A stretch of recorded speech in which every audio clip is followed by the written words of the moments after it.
What were you saying, old fellow? Well, I can at least report to my readers that chivalry is not yet dead. We won't discuss it.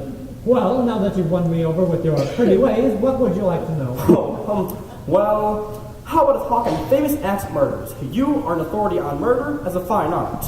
My dear boy, when I talk about murder, I get paid for it. I make more money off of a small great case than the lawyer did, so don't expect to get it for nothing. All right then. What do you think of Massalia? How long are you going to be here? Where are you going? Very well.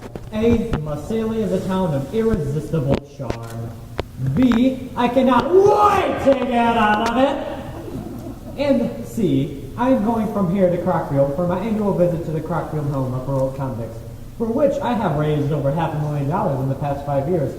Have you ever been to Crockfield, Jefferson? No, I haven't, although I have always meant to. As a newspaper man, you ought to go, instead of wasting your time here with me.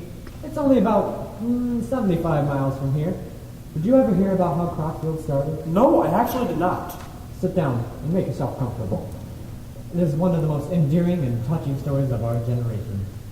In 1901, a man by the name of Elias Crockfield was just emerging from the state penitentiary. Destitute and cruel of heart, he wandered at St. Valentine's Eve into a little church. However, there was no godliness in his heart that night, no prayer upon his lips.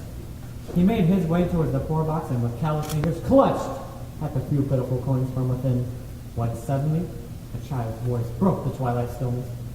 "Please, Mr. Man," said a little girl's voice, "won't you be my Valentine?" Elias B. Crockfield turned, and standing before him was a bewitching little creature of 5, her golden curls cascading over her shoulders, and in her tiny outstretched hand, a humble Valentine. In that single moment, a door opened in the heart of Elias B. Crockfield, and in his mind was born an idea. 25 years later, 3,000 convicts are frolicking about on the broad lawns of the Crockfield home, diving into the deep depths of its swimming pool, and broadcasting their own symphony orchestra from their own radio station. Elias P. Crockfield has long since then met his maker, and the little girl of golden curls, now grown to lovely womanhood, is known as the Angel of Crockfield, for she is the wife of the warden. And between a Rembrandt and an El Greco, there hangs in a simple little frame a humble Valentine. And in the men's washroom, every Christmas Eve, the ghost of Elias P. Crockfield appears in one of the stalls. Will you sign this, please? This aging debutante, Jefferson, I retain in my employ only because she is the sole support of her two-headed brother. Oh, I understand, Mr. Whiteside. Well, thank you very much. You have been very kind.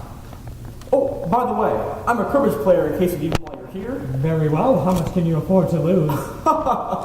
I usually win. We won't talk about it. Come back at 8:30 and we'll play three-handed with Elsie Dinsmore. Metz! Metz, you incredible beetlehound, what are you doing here?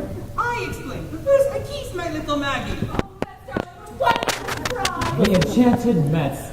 Jefferson, you are standing in the presence of Professor Adolph Metz, the world's greatest authority on insect life. Well, how do you do? Yes, how do you do?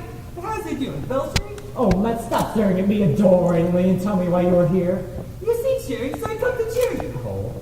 Jefferson, Metz here survived in a cave for 2 years with nothing but plant life.